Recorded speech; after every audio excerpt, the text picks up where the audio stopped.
تو لوگوں نے کہا کہ حضرت آپ نے خیمہ نہیں اکھاڑا، ویسے ہی سامان لے کے چل پڑے۔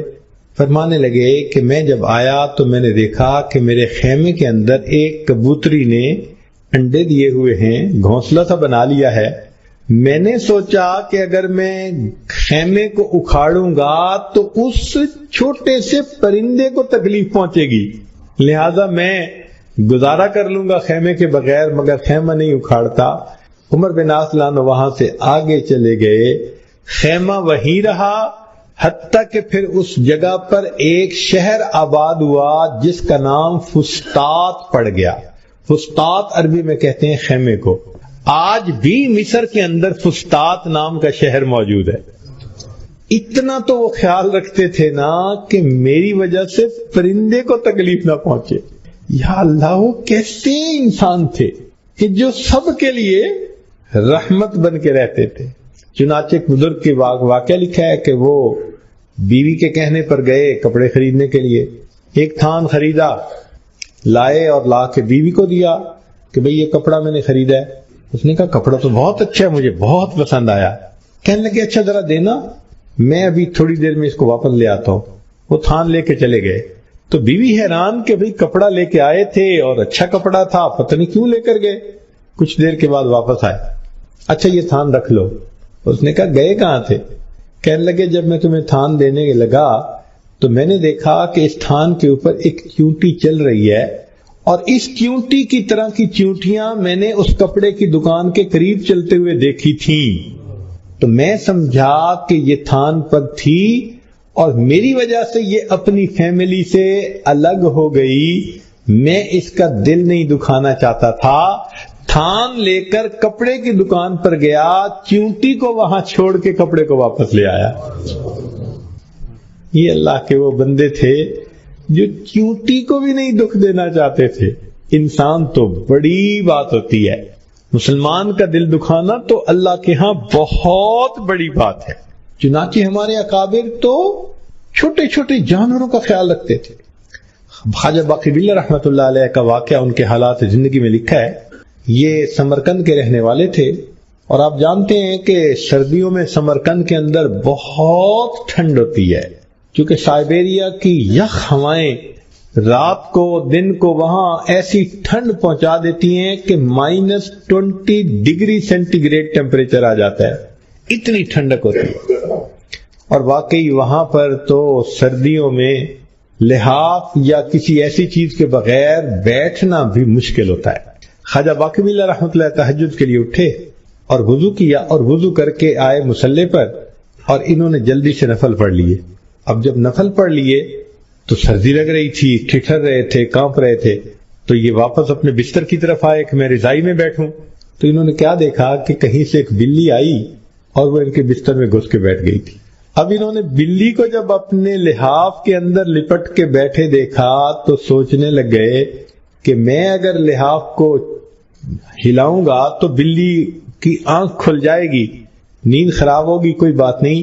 یہ واپس لوٹ کر آئے اور مصلی کے اوپر بیٹھ گئے، اور جو کچھ دیر تھی بلی نے سونا تھا وہ سو لیا، اتنی دیر یہ ذکر کرتے رہے، ٹھٹھرتے رہے، سردی برداشت کرتے رہے۔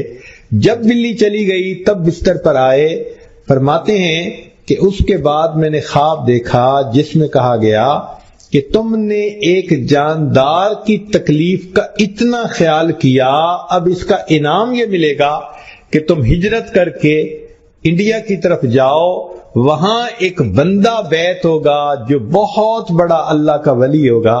خواجہ باقی باللہ رحمۃ اللہ علیہ وہاں سے ہجرت کر کے دہلی آئے تو حضرت مجدد علیہ ثانی رحمۃ اللہ علیہ ان سے آ کر بیعت ہو گئے۔ ایک بلی کی تکلیف کا خیال کرنے پر انعام دیکھو اللہ نے کیسا عطا فرمایا۔ اللہ اکبر کبیرہ۔ ہمارے سلسلہ نقشبندیہ کے بزرگ گزرے ہیں خواجہ بہاء الدین نقشبند بخاری رحمۃ اللہ علیہ۔ وہ فرماتے ہیں کہ میں ایک مرتبہ جا رہا تھا، قبرستان کے قریب سے گزرا تو میں نے کتے کو دیکھا کہ زخمی ہے، اور اس کی جو ہے نا وہ کوئی خدمت کرنے والا کوئی بھی نہیں، وہ اپنے زخموں کے ساتھ اسی طرح بیٹھا ہے۔ تو فرماتے ہیں کہ میں گیا شہر میں اور مزدوری کر کے میں نے وہاں سے کچھ مرہم خریدی اور کچھ کھانے کی چیزیں خریدی اور لا کر میں نے اس کے زخموں پہ مرہم بھی لگائی اور اس کو کھانے کے لیے روٹی بھی دی۔ اب وہ چونکہ بھوکا تھا، وہ اگلے دن پھر منتظر تھا، پھر میں نے اسی طرح مزدوری کی، شام کو فارغ ہوا تو پھر میں نے اس کو مرہم لگائی، روٹی دی۔ کہتے ہیں کہ 15 دن میں اس کی خدمت کرتا رہا، 15 دن میں وہ صحت مند ہو گیا اور پھر اپنی غذا خود کھانے کے قابل ہو گیا۔ فرماتے ہیں کہ یہ 15 دن کی میری خدمت اللہ نے قبول کی، الہام فرمایا ہم تمہیں خود ایک سلسلے کا امام بنائیں گے۔ چنانچہ اللہ نے نقشبندی سلسلے کا فیض ان کے ذریعے سے جاری فرما دی، نسبت عطا فرما دی۔ کتے اور بلی کا خیال کرنے پر اللہ کی طرف سے انعام ملتا ہے، اور اس کی تصدیق بخاری شریف کی روایت سے ہوتی ہے کہ بنی اسرائیل کی ایک فاحشہ عورت تھی، بدکار عورت تھی، زانیہ عورت تھی۔ اس نے کتے کو دیکھا کہ بہت پیاسا ہے، گرمی کے موسم میں زبان نکلی ہوئی ہے، اب اس کے پاس پانی تو نہیں تھا مگر کنواں قریب تھا۔ اس نے اپنا جوتا اپنے دوپٹے یا چادر کے ساتھ باندھا اور نیچے پانی میں لٹکایا اور جوتے میں پانی بھر کے اس کتے کو پلایا۔ جب کتے نے پانی پیا اور اس کے منہ سے خوشی کی آواز نکلی، اللہ نے زانیہ عورت کے زنا جیسے گناہوں کو معاف فرما دیا۔ اگر کتے کو تکلیف سے بچائیں اور اس پر گناہ معاف ہو جاتے ہیں، کسی اللہ کے بندے کو تکلیف سے بچائیں گے تو اس پر کتنے گناہ معاف ہو جائیں گے۔ اور یہ بھی حدیث پاک میں ہے، بخاری شریف کی روایت کہ ایک بنی اسرائیل کی عورت تھی، اس کا دودھ بلی پی جاتی تھی تو اس کو بڑا غصہ تھا، چنانچہ اس نے بالآخر اس بلی کو پکڑ لیا اور بند کر دیا، نہ کھانا دیا نہ پانی دیا، حالانکہ وہ پرہیزگار تھی، نماز پڑھتی تھی، نیکوکار تھی، شب زندہ دار تھی۔ بلی اسی طرح بھوکی پیاسی مر گئی۔ اس عمل پر اللہ نے اس عورت کو نیکیوں کے باوجود جہنم عطا فرما دی۔ تو جانور کو تکلیف دینے پر جہنم ملی اور جانور کو تکلیف سے بچانے پر جنت ملی، تو اگر کوئی اللہ کے بندوں کو تکلیف سے بچائے گا یا اللہ کے بندوں کے دل خوش کرے گا، اس کو کتنا بڑا درجہ ملے گا۔ ہمارے بزرگوں نے لکھا ہے کہ جس شخص کے گھر میں پرندہ ہو یا جانور ہو اور وہ اس کو بھوکا رکھے، اس کا خیال نہ کرے، اللہ تعالیٰ کے ہاں اس کا نام محسنین کی فہرست میں شامل نہیں کیا جاتا۔ اب ایک عجیب سی بات سن لیجئے، حضرت اقدس تھانوی رحمۃ اللہ علیہ تفسیر لکھ رہے تھے بیان القرآن، تو حضرت کے ہاں تو ایک معمول متعین تھا، سکیجول بنا ہوا تھا، برنامج، کہ اس وقت نماز پڑھنی ہے، اس وقت کھانا کھانا ہے، اس وقت مجھے تصنیف و تالیف کا کام کرنا ہے، اس وقت مجلس ہونی ہے۔ حضرت کی اہلیہ نے اپنے گھر میں چند مرغیاں پالی ہوئی تھیں۔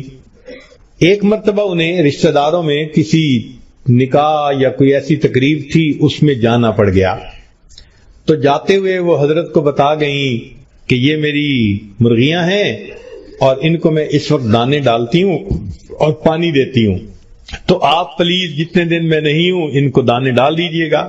حضرت نے ہاں کر دی۔ اب وہ اہلیہ صاحبہ تو چلی گئی۔ اب اللہ کی شان دیکھیے کہ جب دوسرا دن آیا تو بندے کا جو کام روز نہ کرنے کا ہو تو وہ بھول جاتا ہے، دھیان نہیں رہتا۔ تو حضرت تھانوی رحمۃ اللہ اپنے معمول کے مطابق کام کرتے رہے۔ فرماتے ہیں کہ جب میں تفسیر لکھنے بیٹھا تو میں سوچ رہا ہوں اور ذہن میں کوئی بات ہی نہیں آ رہی، کوئی مضمون ہی نہیں وارد ہو رہا، ذہن چل ہی نہیں رہا تفسیر کے اندر۔ فرمان لے کے بڑی کوشش کی کہ کوئی بات آئے اور میں بات کو آگے چلاؤں، مضمون آگے بڑھاؤں یا آیتوں کے معنی کچھ ذہن میں نہیں، جیسے ذہن بند ہی ہو گیا ہو میرا۔ فرماتے ہیں میرا ذہن اس طرف گیا کہ کہیں مجھ سے کوئی گناہ تو سرزد نہیں ہو گیا جس کی وجہ سے اللہ نے اوپر سے علم معرفت کی جو بارش تھی اس کو روک دیا ہو۔ تو کہنے لگے میں تھوڑی دیر بیٹھ کے استغفار کرنے لگا۔ استغفار کرنے کے دوران مجھے خیال آیا، اوہو مجھے تو اہلیہ نے کہا تھا کہ مرغیوں کو دانا ڈالنا ہے، اور یہ تو دن کے 11 بج گئے، وہ تو کہیں 9 بجے ان کو ڈالنے تھے۔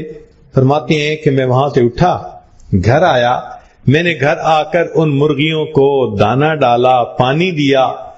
جب انہوں نے پانی پی لیا، دانے کھا لیے، میں لوٹ کے واپس آیا، بیٹھتے ہی اللہ نے علم کی بارش دوبارہ عطا فرما دی۔ اگر مرغیوں کے بھوکا پیاسا رہنے پر ایک اللہ کے ایسے، چنانچہ حضرت اقدس تھانوی رحمت اللہ علیہ نے حقوق البہائم کے اوپر کتاب لکھی کہ جانوروں کے کیا حقوق ہیں۔ نبی علیہ السلام نے فرمایا کہ اگر تم سواری کے اوپر چڑھے ہوئے ہو اور کسی سے بات کرنی ہے تو سواری پہ بیٹھ کے بات مت کرو، جانور کو خواہ بوجھ اٹھانا پڑ رہا ہے۔ تم رکے ہوئے ہو، تم نیچے اتر جاؤ، جس سے بات کرنی ہے بات کرو، اور جب چلنے ہیں تو سواری پر بیٹھ کر سفر کر لو۔ تم اگر جانور رکھتے ہو تو ان کی بھوک پیاس کا خیال رکھو۔ عمر نانو فرماتے تھے کہ میں مسلمانوں کا خلیفہ ہوں، اگر دریائے نیل کے کنارے پر کوئی کتا پیاسا مرے گا تو اس کے بارے میں بھی قیامت کے دن مجھ سے سوال کیا جائے گا۔ دریا کے کنارے پر کتا پیاسا مرے، ہم دیکھو کہ ہم اس کو سمجھتے ہی کچھ نہیں۔ ہمارے اکابر اس کا بھی خیال۔ بخاری شریف کی روایت ہے کہ بنی اسرائیل کی ایک فاحشہ عورت تھی، بدکار عورت تھی، بدکردار عورت تھی، اس نے ایک پیاسے کتے کو پانی پلایا تھا۔ حدیث پاک میں آتا ہے پیاسے کتے کو پانی پلانے پر اللہ نے اس عورت کے گناہوں کو معاف فرما دیا۔ تو ہمارے اکابر تو جانداروں کی بھی تکلیف کا خیال رکھتے تھے، تو جو جانوروں کو تکلیف سے بچاتے ہوں تو انسانوں کے بارے میں کتنے محتاط ہوتے ہوں گے۔ کتاب میں لکھا ہے کہ ایک محدث تھے، فوت ہو گئے، کسی نے خواب میں دیکھا تو پوچھا کہ حضرت کیا بنا؟ فرمایا اللہ تعالیٰ نے مغفرت کر دی۔ انہوں نے کہا مغفرت تو ہونی تھی، آپ نے حدیث پڑھائی اور آپ نے اس قدر دین کی خدمت کی۔ کہنے لگے نہیں، اس وجہ سے مغفرت نہیں ہوئی، ایک ایسے عمل کی وجہ سے مغفرت ہوئی جو مجھے یاد ہی نہیں تھا۔ تو وہ کیا؟ فرمانے لگے میں ایک مرتبہ بیٹھا حدیث لکھ رہا تھا تو میں نے اپنی قلم دوات میں ڈالی سیاہی لگانے کے لیے، جیسے ہی قلم باہر نکالی تو ایک مکھی اس کے اوپر آ کر بیٹھ گئی، اور میں نے دل میں سوچا کہ یہ پیاسی ہوگی، اس کو پیاسی کو یہ سیاہی پینے دو۔ میں نے ایک لمحے کے لیے ہاتھ کو روکا، وہ مکھی اڑ کے چلی گئی۔ اللہ تعالیٰ نے فرمایا تو نے ایک مکھی کی پیاس کو بجھایا تھا، میں تجھے قیامت کے دن کی پیاس سے امن عطا فرمایا۔ اب آپ بتائیے کہ مکھی کی پیاس پر بھی بخشش ہوتی ہے۔ اللہ اکبر کبیرہ، کیا خوبصورتی ہے اس دین اسلام کی، کیا حسن و جمال ہے اس دین اسلام کا، کتنا پیارا دین اللہ رب العزت نے ہمیں عطا فرمایا۔ رضیت باللہ ربا وبمحمد النبی وبالاسلام دینا، ہم اللہ سے راضی ہیں، اس نے ہمیں کتنا زندگی گزارنے کا پیارا طریقہ عطا فرمایا جہاں جانوروں کے حقوق کا خیال کیا جاتا ہے۔ حضرت خواجہ واقع باللہ رحمۃ اللہ علیہ کے بارے میں آتا ہے کہ سمرقند کے رہنے والے تھے، اور سمرقند میں سردی بہت زیادہ ہوتی ہے، یخ ٹھنڈی ہوائیں چلتی ہیں۔ آپ ایک رات تہجد میں اٹھے، آپ نے مصلی پہ تہجد کے نوافل پڑھے اور ٹھٹر رہے تھے، سردی سے، تو نوافل پڑھنے کے بعد بھاگے اپنے بستر کی طرف کہ میں بستر میں لحاف میں ذرا گھس کے سردی سے اپنے آپ کو بچاؤں۔ جب قریب آئے تو دیکھا کہ ایک بلی ان کے بستر میں گھس گئی تھی، تو خیال آیا کہ بلی کی نیند خراب ہوگی، چنانچہ یہ مصلی پر بیٹھ کر ٹھٹرتے رہے۔ جس رات انہوں نے یہ عمل کیا، اس رات ان کے شیخ کے دل میں اللہ تعالیٰ نے الہام فرمایا کہ ان کا یہ عمل قبول ہوا، اور ان کو کہو کہ یہ سفر کریں، اس سفر کی وجہ سے ایک بہت بڑی شخصیت ان سے بیعت ہو کر فیض پائے گی اور دنیا میں فیض پھیلے گا۔ چنانچہ شیخ کے حکم پر خواجہ باقی باللہ رحمت اللہ علیہ وہاں سے سفر کر کے دہلی آئے، اور یہاں امام ربانی حضرت مجدد الفسانی رحمت اللہ علیہ ان سے بیعت ہوئے۔ ایک بلی کے آرام کا خیال رکھنے پر اللہ نے ایسا ان کو شاگرد عطا فرمایا۔ تو اگر ان جانوروں کا لحاظ کرنے پر اتنی رحمتیں ہیں تو انسانوں کا لحاظ کرنے پر، مسلمانوں کا لحاظ کرنے پر، مسلمان بھی، رشتہ دار بھی ہوں، قریبی بھی ہوں، ماں باپ، بہن بھائی، بیوی بچے، دوست احباب، ان کی رعایتیں کرنے پر اللہ کی طرف سے کیا انعام ملے۔ برما میں نبی علیہ الصلوۃ والسلام کے اجداد مدفون اور مدینہ طیبہ میں اللہ کے پیارے حبیب صلی اللہ علیہ وسلم خود مدفون۔ دونوں شہر نبی ہیں، دونوں میں ہر وقت انوارات کی بارش ہے۔ بمکہ بینی از توحید نورے، بیسرب از حبیب اللہ ظہورے، گریں دو شہر ایما را ندیدے، جدیدی گردرین دنیا رسید۔ اے دوست، اگر تم نے اپنی زندگی میں ان دو شہروں کو نہیں دیکھا تو دنیا میں آ کے تم نے بھلا دیکھا ہی۔ اللہ کے محبوب صلی اللہ علیہ وسلم محبوب کل جہاں ہیں۔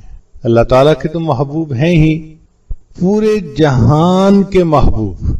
ذرا غور کریں کہ دنیا میں جو مخلوقات ہیں ان کو چار طرح سے تقسیم کیا گیا: جمادات، نباتات، حیوانات اور انسان، چاروں کے محبوب۔ جمادات کہتے ہیں پہاڑوں کو، پتھروں کو۔ نبی علیہ السلام ان کے بھی محبوب، چنانچہ اللہ کے محبوب صلی اللہ علیہ وسلم کے ہاتھ میں کنکریاں تھیں جنہوں نے کلمہ پڑھا، تو کنکریوں کا کلمہ پڑھنا اس بات کی دلیل ہے۔ سیدنا صدیق اکبر کے گھر میں دو پتھر تھے، ایک کا نام تھا متکلم اور ایک کا نام تھا متقی۔ متکلم اس لیے اس کو کہتے تھے کہ نبی علیہ السلام جب بھی تشریف لاتے تھے تو متکلم سلام کرتا تھا، اور متقی اس کو کہتے تھے کہ نبی علیہ السلام جب تشریف فرما ہوتے تھے تو لیفٹ سائیڈ اس کے اوپر تکیہ لگاتے تھے، ٹیک لگاتے تھے، تو اس کا نام متقی پڑ گیا تھا۔ پتھر بھی اللہ کے محبوب صلی اللہ علیہ وسلم سے محبت۔ اب اس کی دلیل مانگنی ہو تو نبی علیہ السلام جب حجۃ الوداع سے واپس تشریف لائے اور جبل احد پر نظر پڑی تو فرمایا احد جبل یحبنا ونحبہ، احد پہاڑ ہم سے محبت کرتا ہے، ہم احد پہاڑ سے محبت کرتے ہیں۔ تو جمادات کے بھی محبوب۔ پھر اس کے بعد نباتات۔ نباتات کہتے ہیں شجر، درخت وغیرہ۔ چنانچہ حدیث مبارکہ میں ہے کہ اللہ کے محبوب صلی اللہ علیہ وسلم جس راستے سے چلتے تھے درختوں کی شاخیں جھک جاتی تھی، درخت سلام کرتے تھے، اور اگر اللہ کے محبوب صلی اللہ علیہ وسلم نے کہیں قضائے حاجت سے فارغ ہونا ہوتا تھا تو درخت اس جگہ پر ایک جھنڈ بنا دیتے تھے۔ درختوں کے بھی محبوب۔ اور دلیل پوچھنی ہو تو مشہور روایت ہے کہ نبی علیہ الصلوۃ والسلام نے شروع میں جب جمعے کا خطبہ دینا شروع فرمایا تو ایک کھجور کا تنا تھا جس کو استوانہ حنانہ کہتے ہیں، اس کے ساتھ ٹیک لگا کر خطبہ دیا کرتے تھے۔ پھر حضرت تمیم داری رضی اللہ عنہ جب اسلام لائے تو انہوں نے ممبر بنا کر خدمت میں پیش کیا، تو نبی علیہ السلام جب ممبر پر چڑھے تو صحابہ کرام کہتے ہیں کہ ہمیں چھوٹے بچے کے رونے کی سی آواز آئی، ہم حیران تھے کہ بچہ کیسے رو رہا ہے۔ اللہ کے محبوب صلی اللہ علیہ وسلم ممبر سے نیچے تشریف لائے اور آپ نے آ کر کھجور کے خشک تنے پر ہاتھ رکھا، پھر پتہ چلا کہ وہ خشک تنا آپ کی جدائی میں رو رہا تھا۔ تو جمادات کے بھی محبوب اور نباتات کے بھی محبوب۔ پھر حیوانات، تو حیوانات کے تو محبوب ہونے کے بہت واقعات ہیں۔ چنانچہ اللہ کے محبوب صلی اللہ علیہ وسلم سے بعض حیوانات نے کلام کیا، اونٹ نے ایک دفعہ کلام کیا، ہرنی نے کلام کیا، بہت سارے ایسے واقعات ہیں۔ تاہم کتابوں میں یہ واقعہ لکھا ہے کہ حلیمہ سعدیہ ایک دن اپنی بیٹی سے کہنے لگی کہ بیٹی، شیما اس کا نام تھا، آج اتنی دیر ہو گئی اور آپ بکریاں چرانے نہیں گئی؟ تو وہ کہنے لگی کہ امی میں اکیلی ہوں، بکریاں زیادہ ہیں، دھوپ کی وجہ سے میں بھاگ بھاگ کے تھک جاتی ہوں، مجھ سے یہ بکریاں کنٹرول نہیں ہوتی، مجھے کوئی ہیلپ چاہیے۔ تو ماں نے کہا کہ بیٹی تیرا والد بھی بوڑھا ہے، بیمار ہے، میں بھی بوڑھی بیمار ہوں، تم ہی ہو گھر میں جو جوان العمر ہو، تو یہ تو تمہیں ہی کام کرنا پڑے گا۔ اس نے جواب دیا کہ امی اگر میری ہیلپ ہوگی تو میں جاؤں گی، اکیلے مجھ سے نہیں ہوتا۔ تو ماں نے پوچھا کہ بیٹی کون تمہاری ہیلپ کرے؟ تو اس نے چھوٹے بھائی کا اشارہ کیا، محمد صلی اللہ علیہ وسلم، جو دودھ پیتی عمر کے تھے، کہ میرے بھائی محمد کو بھیج دیں۔ بیٹی تم بھائی کو سنبھالو گی یا بکریاں سنبھالو گی؟ امی اگر ان کو بھیجیں گی بکریاں سنبھال لوں گی، نہیں بھیجیں گی تو بکریاں مجھ سے نہیں سنبھلیں گی۔ تو ماں کو بات سمجھ نہ آئی، اس نے کہا بیٹی تم کہنا کیا چاہتی ہو؟ تو بیٹی نے کہا کہ امی ایک مرتبہ میں بھائی کو لے کر چلی گئی تھی، میں نے اس دن 3 انوکھی باتیں دیکھی۔ پہلی بات کہ میں جہاں بھی گئی میرے سر پہ ایک بادل نے سایہ کیے رکھا، مجھے اس دن دھوپ برداشت نہیں کرنی پڑی۔ اور دوسری بات کہ میں ایک جگہ کھڑی تھی تو ایک راہب بندہ گزرا، اس نے جب اس بچے کو دیکھا تو اس کو بہت پیار کیا اور کہا کہ یہ بچہ کوئی بڑی ہستی بنے گا. تو مجھے اپنے بھائی کی تعریفیں سن کر کسی اچھے بندے سے مجھے بڑا اچھا لگا. اور تیسری بات کہ امی جب میں ان کو چرانے کے لیے لے گئی تو میں نے دیکھا کہ بکریوں نے جلدی جلدی گھاس چر لیا. جہاں میں اپنے بھائی کو لے کر بیٹھی تھی وہ بکریاں آئیں اور وہ بھی سامنے بیٹھ گئیں. میں بھی بھائی کا چہرہ دیکھتی رہی, وہ بکریاں بھی بھائی کا چہرہ دیکھ. مجھے بکریوں کے پیچھے بھاگنا نہیں پڑا. حیوانات بھی اللہ کے محبوب صلی اللہ علیہ وسلم سے محبت کرتے. چنانچہ حجۃ الوداع کے موقع پر جب نبی علیہ السلام نے قربانی فرمانی تھی تو 63 اونٹ قربان فرمائے. بعض روایات میں ہے 9 اونٹوں کا گروپ لایا جاتا اور بعض میں 5 کا بھی تذکرہ ہے کہ 5 لائے جاتے. خیر جتنے بھی آتے وہ جب آ کر نبی علیہ السلام کے چہرے انور کو دیکھتے تھے تو کتابوں میں لکھا ہے کہ سب اپنی گردنیں لمبی کر دیتے تھے. اے اللہ کے حبیب صلی اللہ علیہ وسلم ہمیں پہلے آپ قربانی کے لیے قبول فرمائے, جانوروں کے بھی محبوب. اور کتابوں میں یہ واقعہ بھی لکھا ہے کہ جب اللہ کے محبوب صلی اللہ علیہ وسلم نے پردہ فرمایا تو جو آپ کی اونٹنی تھی اس نے کھانا پینا چھوڑ دیا تھا. صحابہ کرام رضی اللہ عنہم ان کے لیے گھاس لاتے, دانے کا انتظام کرتے. نہ کچھ کھاتی تھی نہ پیتی تھی. جنت بقی اس کو بقی الغرقد کہتے تھے. یہاں کیکر کے درخت تھے اس وقت. بس وہ ویرانے میں کیکر کے درختوں میں رہتی تھی, تنہائی پسند ہو گئی تھی. اور چند مہینے جب فاقہ اس نے برداشت کیا تو بالآخر ایک دن وہ بھی دنیا سے چلی. اللہ کے حبیب صلی اللہ علیہ وسلم حیوانات کے بھی محبوب. وہ اونٹنی محبوب صلی اللہ علیہ وسلم کی جدائی برداشت نہ کر سکتے, اور انسان تو پھر انسان ہے. چنانچہ صحابہ رضی اللہ تعالیٰ عنہم کی جو جماعت ہے ساری کی ساری جماعت وہ عشاق کی جماعت ہے. ایک سے بڑھ کر ایک عاشق, ایک سے بڑھ کر ایک اللہ کے محبوب صلی اللہ علیہ وسلم کے عشق میں ڈوبا ہوا. ویکھیا جے یوسف نو انگلیاں کٹیاں, آقا دے دیوانیاں نے جانا وار سٹیاں. کہ یوسف کو دیکھا تو عورتوں نے انگلیاں کاٹ لی تھیں اور میرے آقا صلی اللہ علیہ وسلم کے صحابہ نے تو ان کے نام پہ جانیں قربان کر دی. پیار دی اخیر ویکھی او دے عاشقین دی, جگ دے حسینہ کولوں ود کے حسین دی. کہ ہم نے پیار کی ایکسٹریم اگر دنیا میں کبھی دیکھی ہے تو وہ نبی علیہ السلام کے صحابہ میں دیکھی ہے, اس لیے کہ ان کو اس ہستی سے عشق تھا جو دنیا کے تمام حسینوں سے بڑھ کر حسین تھی. ان ہستیوں میں سیدنا صدیق اکبر رضی اللہ تعالیٰ عنہ عشق و محبت میں بازی لے گئے. چنانچہ ایک مرتبہ نبی علیہ السلام نے فرمایا حبب الی من دنیاکم ثلاث, تمہاری دنیا سے مجھے 3 چیزیں اچھی لگتی ہیں, پیاری ہیں. ایک فرمایا خوشبو, دوسرا بیوی, اور تیسرا میری آنکھوں کی ٹھنڈک نماز میں ہے. یعنی خوشبو, بیوی اور نماز, یہ 3 چیزیں دنیا میں مجھے اچھی لگتی ہیں. یہ سننا تھا کہ صدیق اکبر لانو کھڑے ہو گئے. اے اللہ کے حبیب صلی اللہ علیہ وسلم مجھے بھی دنیا میں سے 3 ہی چیزیں پسند ہیں. ابو بکر کون کون سی؟ اے اللہ کے حبیب صلی اللہ علیہ وسلم آپ کے چہرے انور کو دیکھتے رہنا. یہ بات کون کر سکتا ہے؟ جو عاشق ہوتا ہے. آپ کے چہرے انور کو دیکھتے رہنا, اور دوسرا اپنا مال آپ کی ذات پر خرچ کر دینا, اور تیسرا کہ میری بیٹی آپ کے نکاح میں ہے, اپنی بیٹی کو بھی پیش کر دینا. یہ عشق کی انتہا تھی سیدنا صدیق اکبر رضی اللہ تعالیٰ عنہ کے دل میں. چنانچہ جب نبی علیہ السلام نے ہجرت کا ارادہ فرمایا تو آپ صلی اللہ علیہ وسلم اپنے گھر مبارک سے ابو بکر صدیق لانو کے گھر آئے, ان کو ساتھ لینا تھا. ابھی دروازہ کھٹکھٹایا بھی نہیں تھا کہ یعنی تھوڑی سی آہٹ سے ابو بکر صدیق لانو نے دروازہ کھول دیا. تو نبی علیہ السلام نے پوچھا ابو بکر تم جاگ رہے تھے یا میرے آنے پہ جاگے؟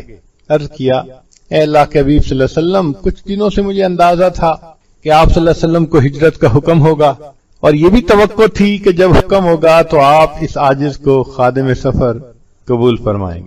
جس دن سے ابو بکر کو یہ خیال آیا ابو بکر نے رات کا سونا چھوڑ دیا. ایسا نہ ہو آپ تشریف لائیں, میرے دروازے پر آپ کو انتظار میں رکنا پڑے. کیا محبت تھی ابو بکر صدیق عنہ کے دل میں. پھر وہاں سے ہجرت کے لیے چلے تو گھر کے سارے لوگوں کو خدمت پر مامور کر دیا. ذرا غور کیجیے, خود سفر میں ساتھ ہیں. بیوی کو کہا کہ ہمارے لیے کھانا بنانا, اور بیٹی اسما چونکہ چھوٹی عمر کی ہے کسی کو شک بھی نہیں ہوگا, اس کے ذریعے سے ہمیں کھانا پہنچا دینا. عبد الرحمن جو بیٹا تھا اس سے کہا کہ بیٹا سارا دن مکہ مکرمہ کے جو قریش کے سردار ہیں ان کی باتیں سننا, رات کے اندھیرے میں آ کے ہمیں اطلاع دے دینا۔ اپنے غلام ظفیرہ سے کہا، فہیرہ سے کہا کہ تم بکریاں چرانے کے بہانے اس طرف آنا اور ہمیں دودھ پلا دینا۔ خود بھی خدمت میں مصروف، بیوی بھی مصروف، بیٹی بھی مصروف، بیٹا بھی مصروف اور غلام بھی مصروف۔ یہ ہوئی نا خدمت، سب کو خدمت پر لگا دیا۔ یہ محبت تھی۔ چنانچہ جب غار ثور میں جانے لگے تو عرض کیا اللہ کے نبی صلی اللہ علیہ وسلم آپ تھوڑا سا توقف فرمائیں، یہاں میں ذرا اندر جا کر دیکھ لوں، کوئی نقصان دینے والا کیڑا نہ ہو، کوئی ایسی چیز نہ ہو۔ اندر صفائی کر دی، چند سوراخ تھے ان کو چھوٹے پتھروں سے بند کر دیا۔ ایک سوراخ بند کرنے کے لیے پتھر نہیں تھا اندر، سوچا اس کو تو میں جب بیٹھوں گا تو اپنے پاؤں سے ہی بند کر دوں گا۔ پھر بیٹھ کے محبوب صلی اللہ علیہ وسلم کی خدمت میں عرض کیا، اے اللہ کے نبی صلی اللہ علیہ وسلم خادم کی گود حاضر ہے، تشریف لے آئیے۔ نبی علیہ السلام رات جاگنے کی وجہ سے چونکہ بہت تھکے ہوئے تھے، نیند بھی تھی، تو آپ صلی اللہ علیہ وسلم گود میں سر رکھ کے سو گئے۔ ابوبکر صدیق لانو وہ خوش نصیب انسان ہیں کہ تنہائی ہے، ان کی گود میں محبوب صلی اللہ علیہ وسلم کا منور چہرہ ہے، اور ابوبکر صدیق لانو اس کے دیدار سے مشرف ہو رہے ہیں۔ آج عاشق کہتے ہیں ہم ہی ہم ہوں تیری محفل میں کوئی اور نہ ہو۔ یہ بات ابوبکر صدیق کو نصیب ہو گئی۔ دن کی روشنی ہے، رات کا اندھیرا ہے، ابوبکر کی گود ہے، محبوب کا چہرہ ہے۔ اللہ اکبر کبیرہ۔ وہ کیسا منظر ہوگا کہ جب محبوب خدا صدیق اکبر عنہ کی گود میں سر رکھ کے آرام کر رہے ہوں گے اور وہ صدیق ان کے چہرے کو دیکھ رہے ہوں گے اتنا قریب سے۔ آج لوگ کہتے ہیں کتاب کھول کے بیٹھوں تو آنکھ روتی ہے، ورق ورق تیرا چہرہ دکھائی دیتا ہے، کہ میں جب کتاب کھول کے بیٹھتا ہوں تو کتاب کا ہر ورق چہرہ نظر آتا ہے۔ اور وہ صدیق لانو کا معاملہ دیکھو کہ ان کی کتاب کی مانند ہے اور ان کے گود میں محبوب کا مبارک چہرہ موجود ہے۔ اللہ اکبر کبیرہ۔ عطا اللہ شاہ صاحب بخاری رحمۃ اللہ فرمایا کرتے تھے کہ ابوبکر صدیق رضی اللہ عنہ جب میں تخیل کی آنکھ سے دیکھتا ہوں اس منظر کو کہ آپ نبی علیہ السلام کی معیت میں غار ثور کے اندر ہیں، تو مجھے یوں لگتا ہے کہ آپ کی گود ایک رحل کی مانند ہے اور اللہ کے محبوب صلی اللہ علیہ وسلم کا چہرہ انور وہ اللہ کے قرآن کی مانند ہے، اور ابوبکر آپ مجھے قاری نظر آتے ہیں بیٹھے اس قرآن کی تلاوت کر رہے ہیں۔ www.darsulquran.com۔ ایک طرف عشق صدیق ہے اور دوسری طرف حسن رسول ہے۔ کائنات نے ایسا منظر نہیں دیکھا ہوگا، دونوں ایکسٹریم، ایک طرف عشق صدیق کی انتہا، سبحان اللہ۔ نبی علیہ السلام نے ہجرت فرمانی تھی تو اللہ تعالیٰ نے حضرت علی اللہ عنہ کو چنا، چنانچہ نبی علیہ السلام نے لوگوں کی امانتیں ان کے حوالے کی اور فرمایا کہ میرے بستر پہ سو جاؤ، دن ہو جائے تو لوگوں کی امانتیں ان کو دے کر تم بھی آ جانا۔ تو لوگوں کی امانتیں ان تک پہنچانے کے لیے اللہ نے حضرت علی اللہ عنہ کو چنا، اور اپنی امانت کو مکہ مکرمہ سے مدینہ پہنچانے کے لیے اللہ نے ابوبکر صدیق کو چنا۔ ابوبکر تم میری امانت کو مکہ سے مدینہ پہنچا دے۔ اللہ اکبر کبیرہ۔ چنانچہ اسی دوران جہاں پاؤں رکھا ہوا تھا وہاں سے کسی جاندار نے، کیڑے نے کاٹا، درد ہوئی، آنکھ میں سے آنسو، اور آنسو بھی کہاں گرا؟ نبی علیہ السلام کے رخسار مبارک پر۔ تو محبوب صلی اللہ علیہ وسلم کی آنکھ کھلی، فرمایا ابوبکر تیری گود میں رحمت للعالمین کا سر ہے، ما یبکیک، پھر کیوں رو رہا ہے؟ اے اللہ کے حبیب صلی اللہ علیہ وسلم بس تکلیف کی وجہ سے بے اختیار آنسو نکل آئے۔ اب اس آنسو کے گرنے پر کسی نے عجیب شعر کہا، آنسو گرا ہے روئے رسالت مآب پر، آنسو گرا ہے روئے رسالت مآب پر، قربان ہونے آئی ہے شبنم گلاب پر۔ کہ جس طرح گلاب کے پھول پر صبح کے وقت شبنم کا قطرہ ہوتا ہے، اے آقا صلی اللہ علیہ وسلم آپ کا رخسار مبارک تو گلاب کی مانند ہے، اور ابوبکر صدیق کا آنسو اس پر شبنم بن کر گرا۔ پھر جب آگے ہجرت کا سفر ہوا تو کتابوں میں لکھا ہے کہ ابوبکر صدیق لانو کبھی آگے چلتے، کبھی پیچھے، کبھی دائیں کبھی بائیں۔ تو نبی علیہ السلام نے پوچھا ابوبکر کیا معاملہ ہے؟ اے اللہ کے حبیب صلی اللہ علیہ وسلم جب میں آگے چلتا ہوں تو مجھے شک ہوتا ہے کہ دشمن پیچھے سے حملہ نہ کر دے، پیچھے چلتا ہوں تو ہوتا ہے کہ دائیں سے حملہ نہ کر دے، پھر دائیں ہوتا ہوں تو بائیں سے نہ کر دے، جدھر کا خیال آتا ہے میں ادھر چلنا شروع کر دیتا ہوں۔ جیسے شمع کے گرد پروانہ چکر لگا رہا ہوتا ہے، یہ شمع رسالت کے گرد صدیق اکبر و پروانہ بن کے چکر لگا، محبت کی انتہا۔ چنانچہ جب ام ایمن لانو کے گھر پہنچے، نبی علیہ السلام کو بہت بھوک تھی، پیاس تھی، تو ابو بکر صدیق لانو ان کے پاس گئے اور کہا کہ اگر آپ اجازت دیں تو آپ کی بکریوں کا دودھ میں نکال لوں۔ اس نے کہا یہ بوڑھی بکری ہیں، دودھ تو نہیں دیتی۔ ان کا اس سے غرض نہیں ہے دیتی ہیں یا نہیں دیتی، اجازت چاہیے۔ اس نے کہا میری طرف سے اجازت ہے۔ صدیق اکبر بیٹھے برتن لے کے بکری نے دودھ دینا شروع کر دیا۔ جب برتن بھر گیا تو صدیق اکبر نے اس کے اوپر کپڑا دیا برتن کے اوپر، تاکہ کوئی مٹی نہ گرے اس کے اوپر، اور نبی علیہ السلام کے خدمت میں لا کر پیش کیا۔ اللہ کے حبیب صلی اللہ علیہ وسلم نے اس دودھ کو خوب سیر ہو کر پیا۔ اب محبت جو ہوتی ہے نا، ماں کو بچے سے محبت ہوتی ہے تو بیٹا پورا فیڈر دودھ پی لینا، ماں خوشی کا اظہار کرتی ہے، میرے بیٹے نے پورا فیڈر دودھ کا پی لیا۔ وہی حال ابو بکر صدیق لانو کا تھا۔ نبی علیہ السلام نے جب دودھ نوش فرمایا تو وہ کہنے لگے کہ فشاربا حتی رضیت۔ نبی علیہ السلام نے دودھ پیا اتنا کہ میرا دل خوش ہو گیا۔ دودھ اللہ کے محبوب صلی اللہ علیہ وسلم پی رہے ہیں اور صدیق اکبر کے دل کو خوشی مل رہی ہے۔ یہ کیا چیز تھی؟ یہ محبت تھی۔ چنانچہ صدیق اکبر کی محبت تو عجیب، انسان حیران ہو جائے۔ ہاں، صحابہ میں حضرت عمر رضی اللہ عنہ بھی اسی طرح عاشق صادق تھے۔ نبی علیہ السلام سے بہت گہری محبت تھی۔ چنانچہ ان کے حالات زندگی میں کئی واقعات ہیں۔ ایک واقعہ سن لیجئے۔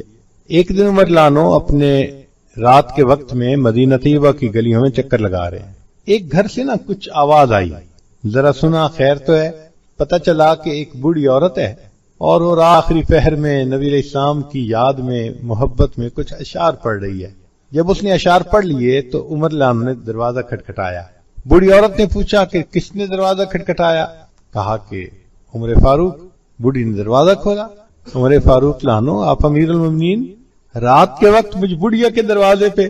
فرمایا کہ میں ایک فریاد لے کے آیا ہوں۔ اس نے کہا بیٹھیں چارپائی پہ۔ عمر لانو نیچے زمین پہ بیٹھ گئے۔ بڑھیا نے کہا امیر المومنین چارپائی پہ بیٹھیں۔ فرمایا فریاد پوری کرو گی تو چارپائی پہ بیٹھوں گا ورنہ زمین پہ۔ اس نے کہا میں بڑھیا کیا فریاد پوری کر سکتی ہوں؟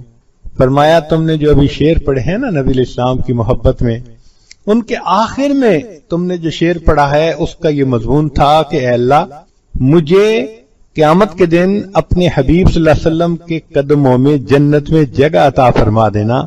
میری فریاد یہ ہے اپنے شعر کو تھوڑا سا تبدیل کر کے عمر کا نام شامل کر دو، تاکہ ترجمہ یہ بن جائے کہ اللہ قیامت کے دن مجھے اور عمر بن الخطاب کو محبوب کے قدموں میں جنت میں جگہ عطا فرما۔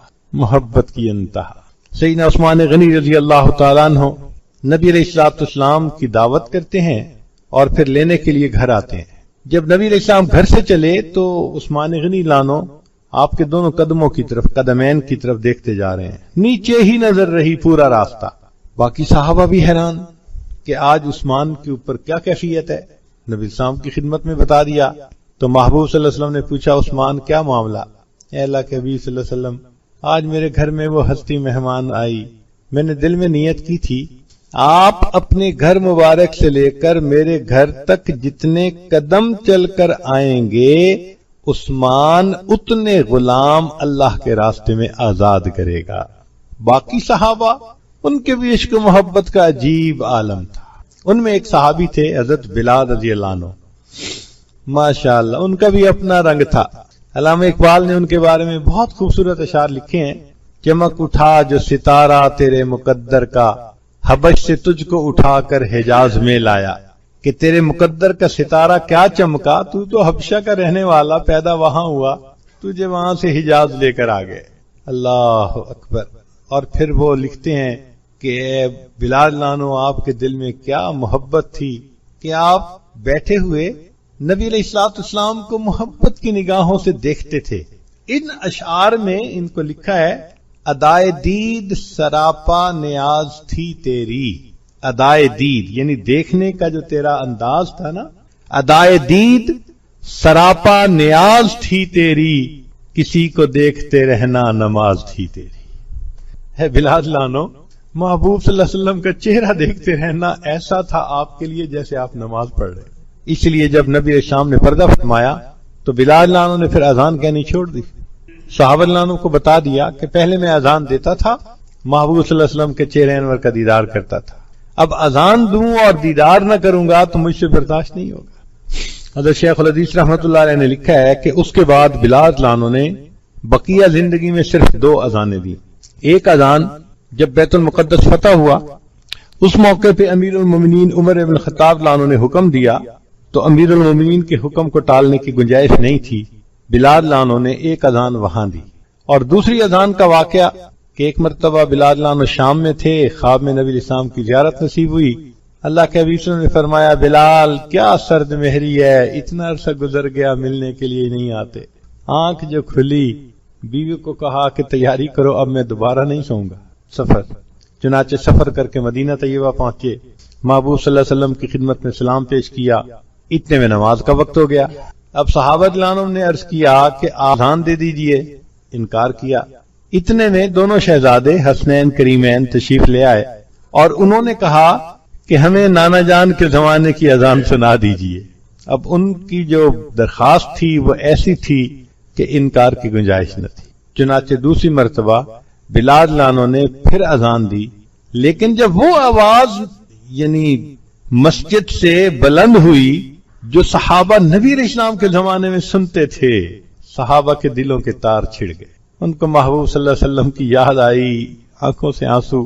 حضرت شیخ الحدیث رحمۃ اللہ فرماتے ہیں کہ جو قریب کے گھروں کی عورتیں تھیں انہوں نے وہ اذان سنی، ان کو یقین نہیں آتا تھا اپنی آنکھوں پہ کہ ہم یہ آواز پھر سنیں گے. تو انہوں نے اپنے سروں پہ چادریں لیں، برقعے لیے اور وہ دیکھنے کے لیے کہ کون اذان دے رہا ہے مسجد کے قریب آ گئی.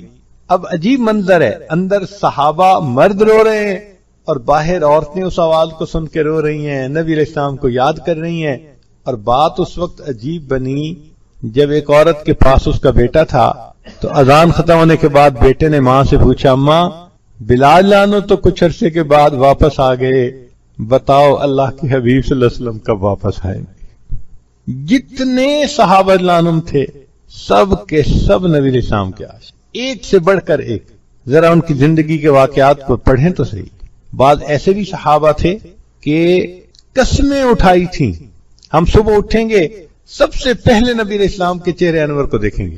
وہ آنکھیں بند رکھتے تھے، جب نبی علیہ السلام کے سامنے لایا جاتا تھا ان کو پھر آنکھ کھول کے چہرے انور دیکھتے. کیسے انہوں نے اپنی قسمیں نبھائی ہوں گی. بلکہ بعض ایسے بھی تھے کہ جب رات کو نبی علیہ السلام حجرے میں آرام فرماتے تو وہ مسجد نبوی سے آ کر اور حجرے کو دیکھتے رہتے، گھنٹوں بیٹھے رہتے کہ یہ وہ جگہ ہے جہاں میرے محبوب آرام فرما. www.darsulquran.com اللہ اکبر کبیرہ. یہ عشق تھا، یہ محبت تھی صحابہ رضی اللہ عنہم کے دلوں میں. کیا مرد، کیا عورت، بچے، بوڑھے، ہر بندے کے دل میں نبی علیہ السلام کے ساتھ ایسی محبت تھی. چنانچہ احد کے میدان میں جب یہ خبر اڑی کہ نبی علیہ السلام شہید ہو گئے تو یہ خبر مدینہ پہنچی. ایک انصاریہ صحابی کہتی ہیں کہ نہیں، جب تک میں خود ویریفیکیشن نہیں کر لوں گی میں نہیں مانوں گی. چنانچہ اپنی اونٹنی پہ سوار ہوئی اور احد پہاڑ کی طرف بڑھی. راستے میں ایک صحابی ملے تو وہ پوچھتی ہیں ما بال محمد صلی اللہ علیہ وسلم کا کیا حال ہے، کیا خبر ان کی. وہ کہتے ہیں کہ مجھے تو معلوم نہیں، البتہ میں نے دیکھا کہ تمہارا بیٹا فلاں جگہ شہید ہوا پڑا ہے.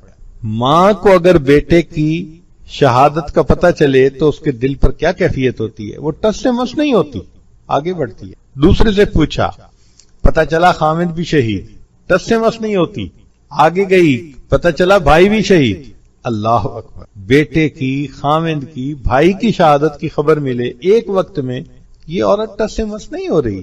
لگتا ہے کہ اس کی قیمتی متاع کوئی اور تھی جس کو دیکھنے کے لیے اس کی آنکھیں تلاش کر رہی تھی. ایک صحابی سے پوچھتی ہیں ما بال محمد، ان کا میں نے فلاں جگہ اللہ کے محبوب صلی اللہ علیہ وسلم کو بیٹھے دیکھا ہے. چنانچہ وہاں پہنچی اور نبی علیہ السلام کی چادر مبارک ردا کا جو ایک کونا تھا وہ پکڑ کے یوں کہنے لگی کل مصیبت بعد محمد جلل. محمد صلی اللہ علیہ وسلم کو دیکھنے کے بعد میرے لیے سب مصیبتیں برداشت کرنی آسان. یہ عورتوں کی محبت تھی. نبی علیہ السلام نے ایک مرتبہ اعلان فرمایا کہ اللہ کے راستے میں نکلنے کی تیاری کرو. مدینہ طیبہ کے ہر گھر میں تیاری ہو رہی ہے. ہر عورت خامد کو، بھائی کو، بیٹے کو، جو بھی محرم تھا تیار کر رہی ہے. ایک ایسا گھرانہ ہے کہ جس میں ایک عورت اپنے دودھ پیتے بچے کو لے کے بیٹھی ہے زاروں قطار رو رہی ہے. خاوند پہلے شہید ہو چکے، اب گھر میں کوئی اور محرم مرد نہیں ہے. ان کو غم یہ ہے کہ آج کوئی میرا محرم مرد ہوتا، میں بھی تیار کر کے اس کو بھیجتی تو مجھے بھی سعادت نصیب ہوتی. میں آج محروم اس نعمت سے. خوب روئی، حتیٰ کہ جب طبیعت بہت بھر آئی تو اپنے بیٹے کو اس نے اٹھایا اور لے کے نبی علیہ السلام کی خدمت میں مسجد نبی میں آ گئی. اے اللہ کے حبیب صلی اللہ علیہ وسلم، میرے بیٹے کو جہاد کے لیے قبول کر لیجیے. نبی صاحب نے فرمایا یہ دودھ پیتا بچہ ہے، گود میں بچے کو ڈال دیا، یہ بچہ کیسے جہاد کرے گا؟ اے اللہ کے حبیب صلی اللہ علیہ وسلم، جس صحابی کے ہاتھ میں ڈھال نہ ہو میرا بچہ اس کے حوالے کر دیں. جب وہ جائے گا میدان جنگ میں اور دشمن تیروں کی بارش برسائیں گے تو تیروں سے بچنے کے لیے وہ میرے بچے کو آگے کر دے. میرا بیٹا دشمن کے تیروں کو بلاک کرنے کے کام آ سکتا. کیا محبت ہوگی ان صحابیات کے دلوں میں اللہ کے محبوب صلی اللہ علیہ وسلم. جوانوں کے دل میں اللہ کے محبوب صلی اللہ علیہ وسلم کی محبت. چنانچہ مشہور روایت ہے کہ احد کے میدان میں ایک صحابی تھے جو بہت زخمی تھے، تو ان کے کسی قریبی نے دیکھا تو پوچھا کہ بھائی تمہاری کوئی تمنا؟ کہا کہ اگر محبوب صلی اللہ علیہ وسلم کا ایک دفعہ دیدار جائے. انہوں کا بہت اچھا، خون میں لت پت ہے. انہوں نے اٹھا لیا کندھے پہ، اور نبی علیہ السلام جہاں ایک پتھر کے اوپر تشریف فرما تھے، نیچے پاؤں مبارک لٹکے ہوئے تھے، تو وہاں جا کے انہوں نے اس کو کھڑا کیا اور اس کو کہا کہ دیکھو اللہ کے نبی صلی اللہ علیہ وسلم سامنے ہے. بس ایک مرتبہ نگاہ کھولی انہوں نے اور محبوب صلی اللہ علیہ وسلم کا دیدار کیا. وہیں پر گرے، جان آفرین کے سپرد کر دی. دنیا کو دکھا دیا آقا تیری معراج کے تو لوح قلم تک پہنچا، میری معراج کہ میں تیرے قدم تک پہنچا. تیری معراج کے تو لوح قلم تک پہنچا، میری معراج کہ میں تیرے قدم تک. عورتوں کے دل میں محبت، جوانوں کے دل میں محبت، بوڑھوں کے دل میں محبت. چنانچہ ایک بوڑھے صحابی تھے، مسجد نبی میں آتے اور خاموش بیٹھ کے نبی علیہ السلام کا چہرہ انور دیکھتے رہتے. مجلس ختم ہوتی اٹھ کے چلے جاتے. ایک دن نبی علیہ السلام نے بلایا کہ بھئی آپ کوئی بات نہیں پوچھتے، سوال نہیں پوچھتے، پابندی سے آتے ہیں چلے جاتے ہیں. اے اللہ کے وسلم، جب میں گھر میں ہوتا ہوں مجھے آپ کی یاد تڑپاتی ہے. میں آپ کے چہرے انور کا دیدار کرنے کی نیت سے حاضر ہوتا ہوں. لوگ سوال پوچھتے رہتے ہیں، میں چہرے انور کو دیکھتا رہتا. مجلس ختم ہوتی ہے میں واپس چلا جاتا. اللہ اکبر کبیرہ. بچوں کے دل میں نبی علیہ السلام کی محبت. بدر کا میدان، عبد الرحمن لان ایک صحابی ہیں، وہ کہتے ہیں کہ میں نے اپنے دائیں بائیں دیکھا تو ایک طرف تو ایک جوان آدمی تھا تو مجھے فیل ہوا کہ ادھر سے مجھے سپورٹ ملے گی، اور دوسری طرف دیکھا تو دو چھوٹے چھوٹے بچے تھے جن کے قد تلوار سے چھوٹے تھے. میں نے ان کی طرف دیکھا، انہوں نے میری طرف دیکھا، قریب آ کے کہنے لگے انکل آپ ابو جہل کو پہچانتے ہیں؟ میں نے کہا کیوں؟ کہنے لگے ہم نے سنا ہے ہمارے آقا صلی اللہ علیہ وسلم کی شان میں گستاخی کرتا ہے، نیت کر کے آئے ہیں یا ہم گھر واپس نہیں جائیں گے یا وہ گھر واپس نہیں جائیں گے. چھوٹے بچوں کے دل میں محبت کا یاد، معاذ اور معوذ کے دل، چھوٹی بچیوں کے دل میں اللہ کے نبی صلی اللہ علیہ وسلم. چنانچہ غار ثور میں پہلے دن اسماء رضی اللہ تعالیٰ عنہ کھانا لائیں تو نبی علیہ السلام نے کھانا کھا لیا، اسماء چلی گئی. جب دوسرے دن کھانا لے کر آئیں تو نبی علیہ السلام نے دیکھا کہ اسماء کے ماتھے پہ زخم کا نشان بھی ہے اور وہ کچھ تھوڑی ڈاؤن نظر آ رہی ہے، جیسے ڈپریسڈ ہوتا ہے بچہ، غم زدہ ہوتا ہے. تو نبی علیہ السلام نے فرمایا اسماء کیا معاملہ ہے؟ اے اللہ کے حبیب صلی اللہ علیہ وسلم، کل جب آپ کی خدمت میں کھانا پیش کر کے میں واپس جا رہی تھی، مکہ مکرمہ داخل ہوئی تو مجھے ابو جہل نے دیکھ لیا. اس نے مجھے روکا، کہا اسماء بتاؤ تمہارے والد کہاں ہیں؟ وہ وہی ہوں گے جہاں تمہارے پیغمبر اسلام ہے، تمہیں پتہ ہے؟ اے اللہ کے حبیب، میں نے سچ بولا کہ ہاں مجھے پتہ ہے. اس نے کہا بتاؤ کہاں؟ میں نے کہا میں نہیں بتاتی. اس نے کہا اسماء میں بہت ماروں گا. میں نے کہا نہیں میں نہیں بتاتی. اے اللہ کے حبیب صلی اللہ علیہ وسلم، اچانک جو اس نے زوردار تھپڑ لگایا، میں نیچے چٹان کے ساتھ میرا ماتھا لگا، خون نکل آیا، آنکھوں سے آنسو. اس نے میرے بال پکڑ کے کھینچ کے کھڑا کیا، اسماء میں تیری جان نکال دوں گا، مجھے بتاؤ وہ کہاں ہے؟ اے اللہ کے وسلم، میں نے جواب دیا ابو جہل میری جان تیرے حوالے، میں محمد عربی کو تیرے حوالے نہیں کروں. یہ بچیوں کے دل میں اللہ کے حبیب صلی اللہ علیہ وسلم کے ساتھ محبت. گویا معاشرے کے ہر فرد کو نبی علیہ السلام سے محبت تھی. تو جمادات کو محبت، نباتات کو محبت، حیوانات کو محبت، اور جتنے صحابہ تھے سب کو محبت. اللہ اکبر کبیرہ. اس لیے نبی علیہ السلام محبوب کل جہاں ہیں، سارے جہان کے محبوب، سارے جہان کے محبوب۔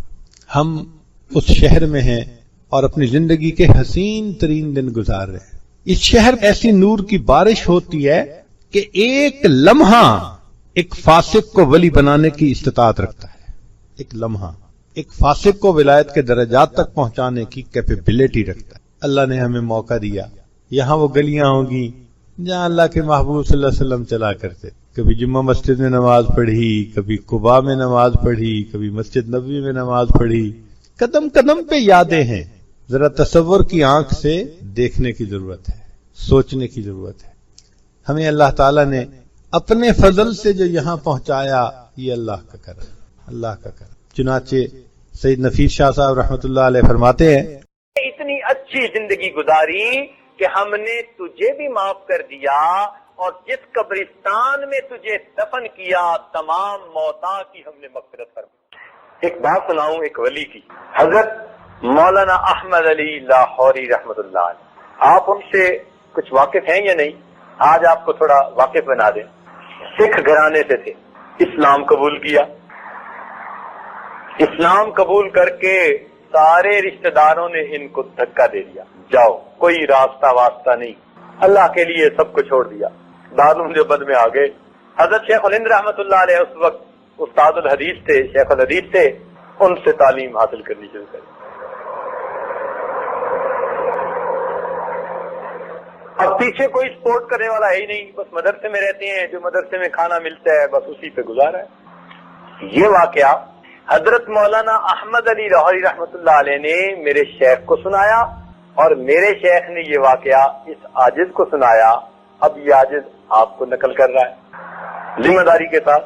حضرت لاہوری نے اپنا واقعہ یوں سنایا، فرمانے لگے کہ میرے سسر بڑے سمجھدار بندے تھے، انہوں نے اس وقت مجھے پہچان لیا جبکہ احمد علی نہیں تھا، آج تو احمد علی ہے۔ یعنی یہ وہ دور تھا ان کا کہ جب اللہ نے ان کو کمال عطا کیا تھا، اولیاء میں بھی وہ امام الاولیاء کہے جاتے تھے، اور دنیا میں ان کا طوطی بولتا تھا۔ اس وقت کی بات ہے، ہمارے حضرت ملنے کے لیے گئے، کوئی بات کی، ہمارے حضرت تبلیغ کا کام کرتے تھے، سلسلے کا، اور جب سلسلے کا کام کرے بندہ تو گھر کے اخراجات کا کیا بنے؟ اللہ توکل۔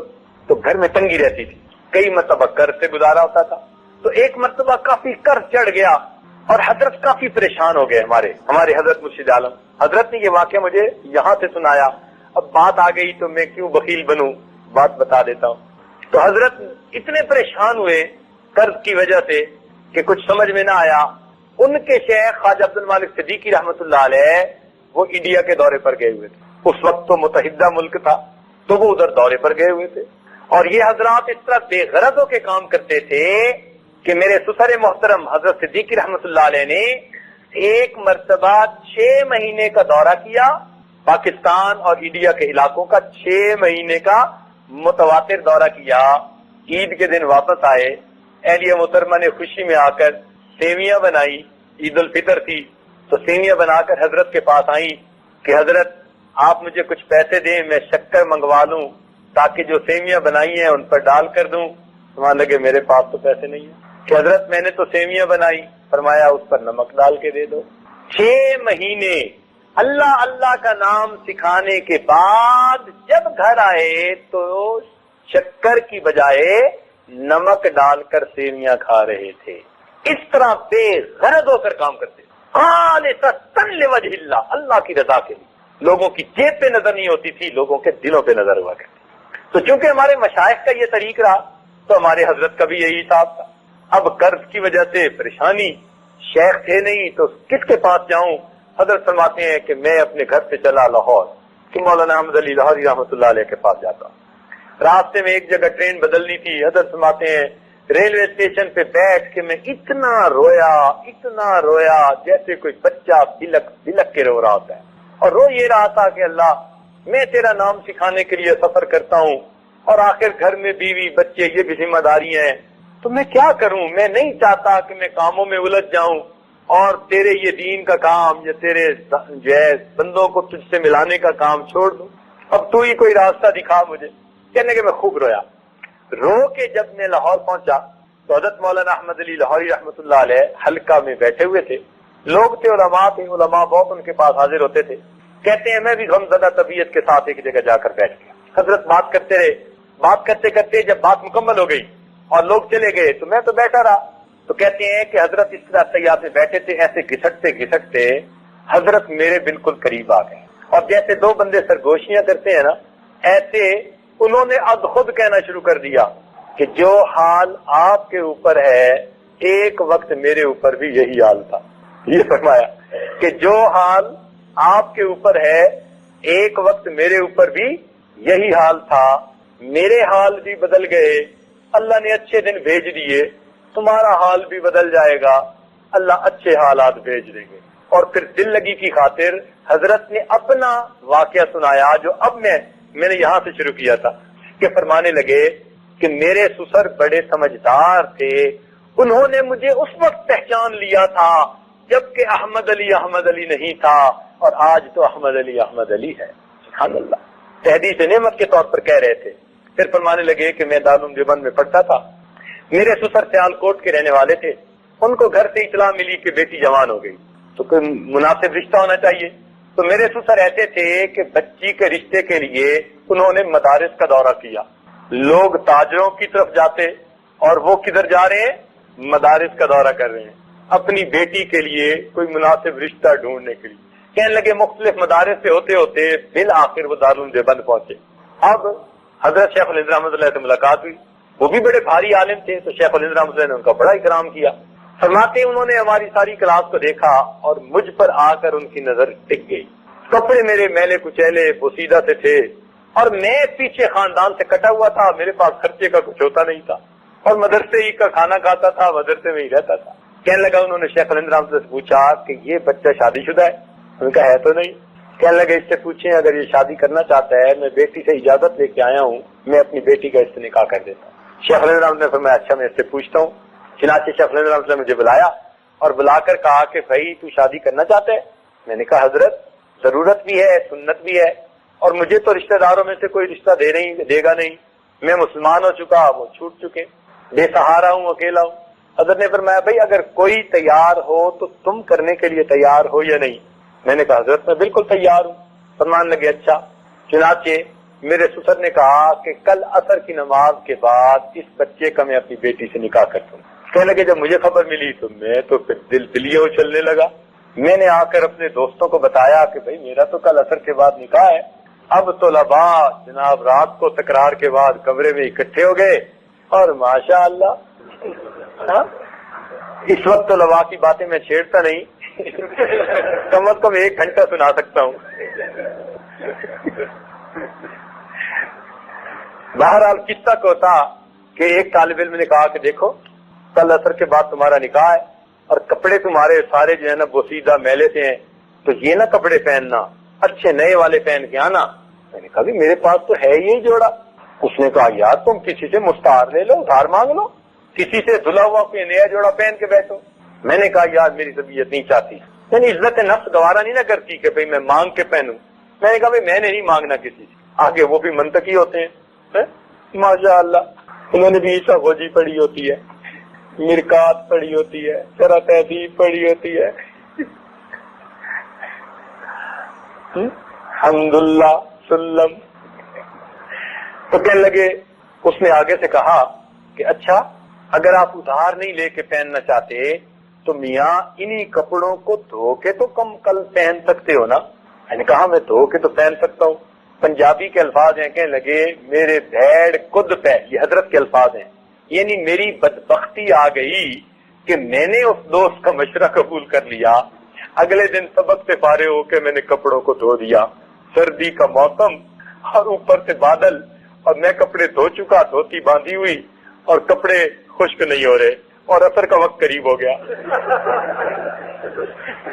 کہنے لگے میں مسجد کے پیچھے جا کر اب اپنے کپڑوں کو لہرا رہا ہوں اور دعائیں مانگ رہا ہوں اللہ ان کو خشک فرما دے. سبحان اللہ. کہنے لگے کپڑوں نے نہ خشک ہونا تھا نہ وہ خشک ہوئے، عصر کی اذان ہو گئی اور میں نے دھوتی کی بجائے گیلے کپڑے پہنے سردی کے موسم میں. اور گیلے کپڑے پہن کے مجمع میں آگے بیٹھ گیا. اب دولہے پہ تو سب کی نظر ہوتی ہے. اب جو دیکھے سردی کے موسم میں دولہے نے گیلے کپڑے پہنے ہوئے.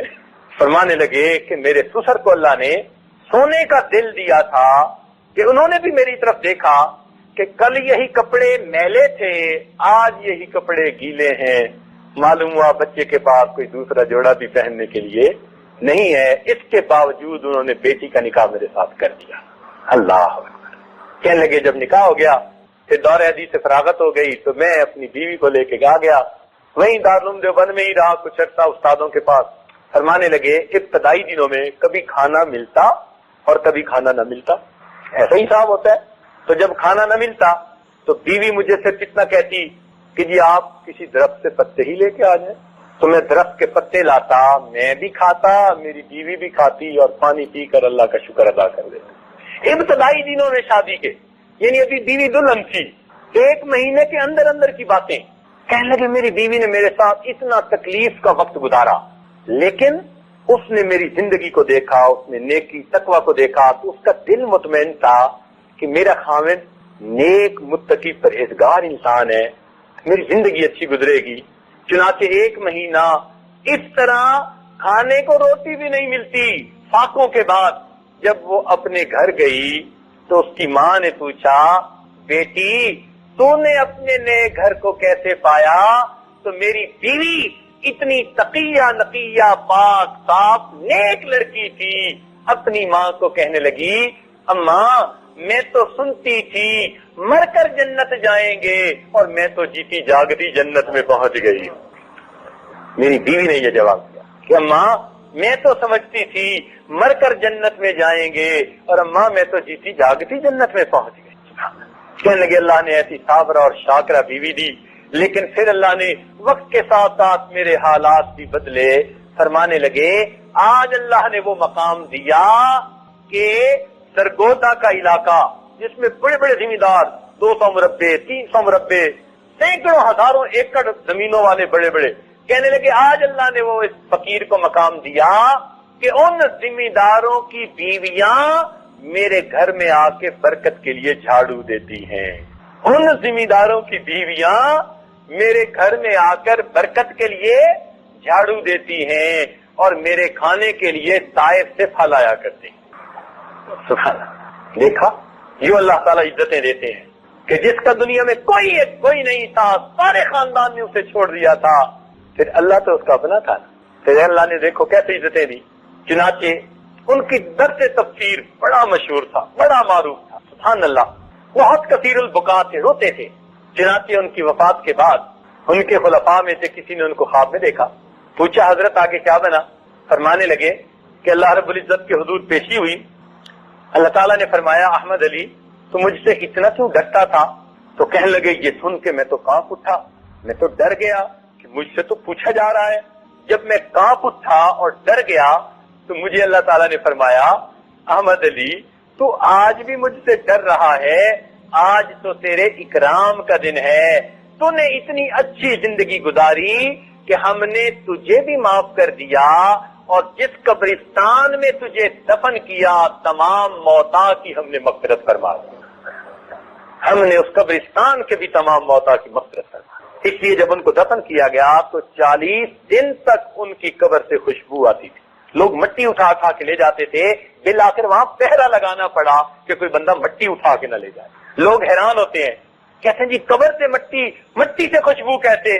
بھئی آپ حیران ہوتے پھرے، ہمیں کوئی حیرانی نہیں ہے، اس لیے کہ وہ تو پھول کی مانند تھے، وہ تو پھول کی مانند تھے. جمال ہم نشیں در من اثر کرد وگرنہ من ہما خاکم کے ہستم. ارے وہ تو مٹی تھی، اس پھول کو دفن کر دیا گیا تھا، پھول کی خوشبو نے مٹی کو بھی خوشبودار بنا دیا. تو یہ حضرت مولانا احمد علی لاہوری رحمۃ اللہ علیہ. ایک بات ان کی اور سن لیجئے، پھر اصل جو بات کہنا چاہتا تھا تاکہ آپ کو تعارف ہو جائے. فرماتے تھے کہ میں ایک دفعہ لاہور کے بازار میں جا رہا تھا تو مجھے ایک مجذوب ملے. مجذوب کچھ لوگ ہوتے ہیں جو مغلوب الحال ہوتے ہیں، یعنی اپنے حال میں مست ہوتے ہیں، ہمیں ان سے واسطہ کوئی نہیں ہوتا، لیکن کئی دفعہ اللہ والوں سے ہو جاتی ہیں ان کی باتیں. فرماتے ہیں کہ وہ مجذوب ملے، میں نے انہیں سلام کیا. انہوں نے جواب دیا اور جواب دے کر پوچھا احمد علی انسان کہاں بستے ہیں؟ بھرے بازار میں. فرمانے لگے احمد علی انسان کہاں بستے ہیں؟ کہنے لگے میں نے کہا حضرت یہ سب انسان ہی تو ہیں، بھری ہوئی تھی مخلوق. فرمانے جب میں نے کہا کہ یہ سب انسان ہی تو ہیں، انہوں نے بڑے تعجب کی ایک نظر لوگوں کے چہرے پر ڈالی. کہنے لگے ان کی توجہ کی یہ تاثیر تھی کہ جب میں نے دیکھا تو مجھے ان میں سے کئی بندے کتے بلے خنزیر کی شکل کے نظر آئے، جانور کی شکل میں نظر آئے، جانور پھر رہے ہیں. کہنے لگے میری جب کیفیت ذرا ٹھیک ہوئی میں نے دیکھا وہ تو جا چکے تھے. حضرت یہ واقعہ اپنے درس قرآن میں سنا کر پھر ایک عجیب شعر خود بنایا تھا. وہ فرمایا کرتے تھے، فرماتے تھے مالک تو سب کا ایک. کیا فرماتے تھے؟ ذرا اونچا بولیے، یاد کرنے والی بات ہے. فرماتے تھے مالک تو سب کا ایک، مالک کا کوئی ایک. مالک تو سب کا ایک، مالک کا سبحان اللہ، مالک تو سب کا ایک اور مالک کا کوئی ایک. ہزاروں میں نہ ملے گا لاکھوں میں تو دیکھ، حال دل جس سے میں کہتا کوئی ایسا نہ ملا، بت کے بندے تو ملے اللہ کا بندہ نہ ملا. یقین کیجئے 100% اپنے آپ کو شریعت کے حوالے کرنے والے بہت تھوڑے نظر آتے ہیں. نیک لوگ ہیں ہر جگہ ہیں، کوئی 90%، کوئی 95%، کوئی 96%، کوئی 98%، 1-8% کہیں نہ کہیں درمیان میں کوئی نہ کوئی کھڈا ضرور ہے. ادخلوا فی السلم کافۃ مستاق نظر نہیں آتی کہ جو سر کے بالوں سے لے کر پاؤں کے ناخنوں تک اپنے آپ کو اللہ کے حوالے کرتے، نہ ان کی نظر میلی اٹھتی ہو، نہ ان کو غرض مرض ہو کسی غیر محرم سے، نہ ان کے دل میں کوئی ایسی بات ہو. نیک لوگ بھی 98-99% کے اوپر آ کر رکے ہوئے ہیں. شیطان